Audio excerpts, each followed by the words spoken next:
hello' students তো আমি যদি HSLC এক্সামৰ কথা কওঁ 2024 তাত বহুতো ছাত্ৰ ছাত্ৰীৰ এইটো কমপ্লেইন আছিল যে বহুতো কুৱেশ্যন আউট অফ চিলেবাছ আহিছে গতিকে আমাৰ মাৰ্কছ দিব লাগে এতিয়া সেইটো কুৱেশ্যন বহুত ছাত্ৰ ছাত্ৰীৰ আছিলে যে কিমান মাৰ্কছ দিয়া হ'ব আমাৰ HSLC এক্সামত মেথছত কিমান মাৰ্কছ ধৰি দিয়া হ'ব সেইখিনি কথা ডিছকাছ কৰিব ওলাইছোঁ তো কথাখিনি এনেকুৱা যে তোমালোকে যদি কোনো মানে ন'টিছৰ আশা কৰি আছা যে ন'টিছ এখন দিব আমাক আমি সেইখনত চাব পাৰিম যে কিমান নম্বৰ দিব তো সেইখিনি ন'টিছ তোমালোকে নোপোৱা ন'টিছ তোমালোকক দিয়া নহয় এইখিনি বস্তু যিসকলে বহি চেক কৰি আছে তেওঁলোকেহে জানিব যে কিমান নম্বৰ দিছে এইখিনি কনফিডেঞ্চিয়েল হয় ডাইৰেক্টলি কৈ দিয়া নাযায় যে ইমান নম্বৰ দিব তো কথাখিনি মই এটা ফেচবুক পষ্টৰ আধাৰতে আমি আলোচনা কৰিম তো সেই ফেচবুক পষ্টত কেনেধৰণৰ কথা আছিলে আৰু তাৰ পৰা কি আভা ল'ব পাৰোঁ সেইখিনি আমি চেষ্টা কৰিম তো ইয়াতে তোমালোকে ফেচবুক পষ্টৰ মই তোমাক দেখাইছোঁ তো ইয়াতে লিখা আছে যে HSLC 2024 মেথছত সকলো পৰীক্ষাৰ্থীক 3 মাৰ্ক ধৰি দিয়া হৈছে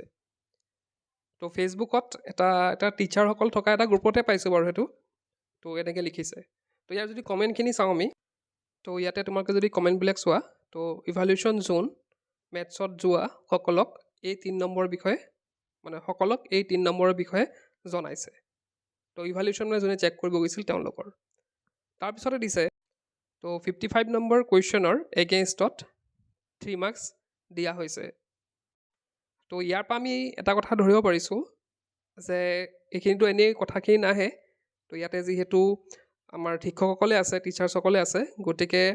হয়তো 3 নম্বৰ তোমালোকক দিয়া হৈছে 55 যোনটো কুৱেশ্যন আছিলে তাৰ এগেইনষ্টত 3 মাৰ্কছ দিয়া হৈছে এতিয়া বহুতৰ হয়তো বেয়াও লাগি আছে যে 3 মাৰ্কছৰ কথা শুনি তো যিসকলে ধৰা ষ্টেপ মাৰ্কিঙো থাকিব মেথছত ষ্টেপ মাৰ্কিঙো থাকিব যদি তোমালোকে মেথছটো পাতি থৈ আহিছিলা তথাপিও তোমালোকে নম্বৰ পাবা ধৰা বা যদিহে পিছৰ পৰ্যায়ত মাৰ্কশ্বিটৰ ক্ষেত্ৰত কিবা এড কৰি দিয়ে কিবা যদি গেষ্ট মাৰ্কছ দিয়া হয় সেইটো কথা এতিয়ালৈকে গম পোৱা নাই তো এতিয়ালৈকে কিন্তু 3 নম্বৰ আছে বুলি আমি গম পালোঁ আমি ফেচবুকৰ পষ্টৰ জৰিয়তে আৰু সেইখিনি আছিলে আজিৰ ভিডিঅ'টোত আজিৰ ভিডিঅ'ত শেষ কৰিলোঁ কিপ ৱাচিং